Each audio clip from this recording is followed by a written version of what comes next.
गोरक्षपीठाधीश्वर एवं मुख्यमंत्री योगी आदित्यनाथ ने युग पुरुष ब्रह्मलीन महंत दिग्विजयनाथ जी महाराज की 53वीं व राष्ट्र संत ब्रह्मलीन महंत अवैधनाथ जी महाराज की 8वीं पुण्यतिथि के उपलक्ष्य में आयोजित साप्ताहिक श्रद्धांजलि समारोह के अंतिम दिन बुधवार को महंत अवैधनाथ जी की पुण्यतिथि पर श्रद्धासुमन अर्पित कर श्रद्धांजलि समारोह में अपने भावों को शब्दांकित करते हुए मुख्यमंत्री ने कहा कि गोरक्षपीठ के पूज्य आचार्यद्वय ब्रह्मलीन महंत दिग्विजयनाथ जी और ब्रह्मलीन महंत अवैधनाथ जी ने धर्म, समाज और राष्ट्र की समस्याओं से पलायन न करने का आदर्श स्थापित किया है।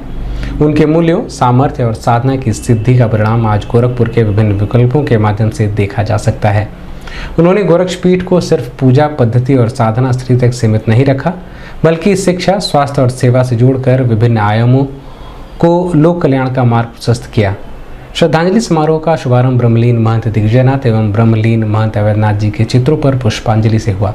इस अवसर पर जगतगुरु रामानुजाचार्य, स्वामी विश्वेश प्रपन्नाचार्य, स्वामी विद्या चैतन्य, महंत नरहरिनाथ, महंत कमलनाथ, महंत लालनाथ, महंत देवनाथ, महंत राममिलन दास, महंत मिथिलेशनाथ, महंत रविंद्र दास, योगी रामनाथ, गोरखनाथ मंदिर के प्रधान पुजारी योगी कमलनाथ समेत बड़ी संख्या में लोग उपस्थित रहे। दयालुं साधुतमं संस्कृतिरक्षकाग्रं शिक्षा सदाचारचरित्रशक्तं सुदिव्यमूर्तिं सततं स्मरामि यत्र स्थिता धैर्यक्षमा दयस्ते गुणा सुवेद्या भवितुं न योग्या अन्वर्थनामा नमवेद्यनाथं तं लोकबन्धुं सततं स्मरामि सुराजनीते रथसंस्कृतेश्च स्वहिन्दुधर्मस्य हि संस्कृतस्य संरक्षणे गौरवतां गतं तं पीठाधिपं ब्रह्मगतं स्मरामि पूर्वाञ्चले ज्ञानविवर्धनाय देशानुगान्नागरिकान् विधातुं संस्थाप्य संस्था बहुशो हि देशे कथावशेषं प्रणमामि नाथं सौवर्णकर्णा भारत की योग की परंपरा को वैश्विक मान्यता मिलना, ये भारत की विरासत की विजय है। कुंभ को वैश्विक मान्यता देकर के मानवता की अमूर्त सांस्कृतिक धरोहर के रूप में मान्यता मिलना, ये भारत की सांस्कृतिक विजय के अभियान का हिस्सा है। भारतीय नस्ल के गोवंश के संरक्षण की वकालत आज वैश्विक मंच पर होना, और जब मानवता विभिन्न प्रकार की बीमारियों से ग्रसित है,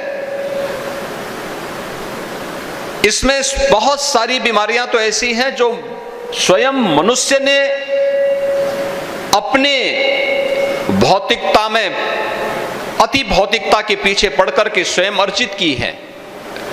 उनसे मुक्ति का कोई राह दिखा सकता है तो भारतीय नस्ल का गोवंश प्राकृतिक खेती के माध्यम से उस राह को दिखाने का एक सशक्त माध्यम बन सकता है। और इस पर आज विचार किए जाने की आवश्यकता है, इस पर कार्य किए जाने की आवश्यकता है। इस दिशा में एक नए मंथन को आगे बढ़ाने की आवश्यकता है। गाय भी बचेगी और मानवता उन तमाम प्रकार की बीमारियों से बचेगी जो आज देख रहे थे। मैं आज सुबह जनता दर्शन के कार्यक्रम में गया था। लगभग 300 से ज्यादा लोग जनता दर्शन में आए हुए थे और मुझे ज्यादातर मामले किस प्रकार के देखने को मिले। कैंसर के पेशेंट आए थे, किडनी खराब होने के वाले पेशेंट आए थे, किसी का लीवर खराब हो गया है, कोई हार्ट की बीमारी से परेशान है, गलती उनकी नहीं। जो कुछ हम खा रहे हैं, ये फर्टिलाइजर, ये केमिकल, ये पेस्टिसाइड, ये कहीं ना कहीं जिसका इस्तेमाल खेती बाड़ी के लिए किया खेती के लिए किया जा रहा है, ये डायरेक्ट नहीं इनडायरेक्ट तो हमारे अंदर ही भोज्य पदार्थों के रूप में जा रहा है, और फिर एक समय वही बीमारी बनकर के इतना विभत्स रूप लेता है। स्वच्छता अभियान भारत का इतना अच्छा अभियान बना, इसने न जाने कितने लोगों के जीवन को बचाने का काम किया। हमें हर एक उस अभियान की कीमत को समझना भी पड़ेगा। आज से पहले 2017 के पहले इस सीजन में पूर्वी उत्तर प्रदेश में मस्तिष्क ज्वर से हजारों मौतें होती थी। आज बीमारी नियंत्रण में है। ऐसा नहीं कि बहुत कुछ प्रयास अलग से किए गए हों, नहीं, पब्लिक अवेयरनेस का कार्यक्रम, जनता को जागरूक करना, जनता को स्वच्छता के साथ जोड़ने का कार्यक्रम, थोड़ा भी प्रयास हुआ। शासन प्रशासन उस अभियान के साथ जुड़ा और जनता ने उसमें बढ़ चढ़ करके भाग लिया। परिणाम है कि जहां 1200-1500 मौतें जिस पूरे सीजन भर में होती थी, आज उस मौत को हम लगभग 0 तक पहुंचाने में हम सफलता की ओर अग्रसर हुए हैं।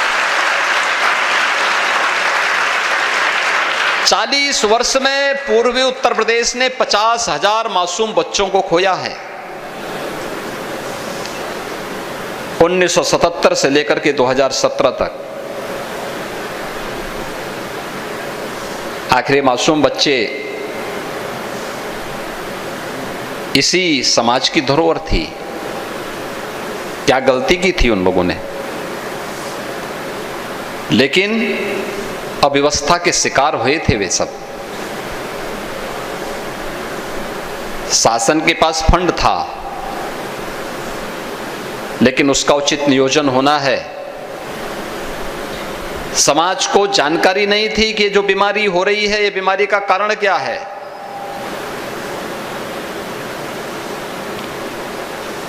गंदगी उसका कारण है।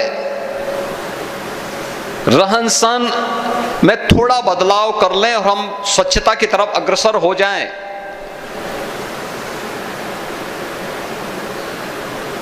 तो हो सकता है उन सब बच्चों को भी उस समय बचाया जा सकता है।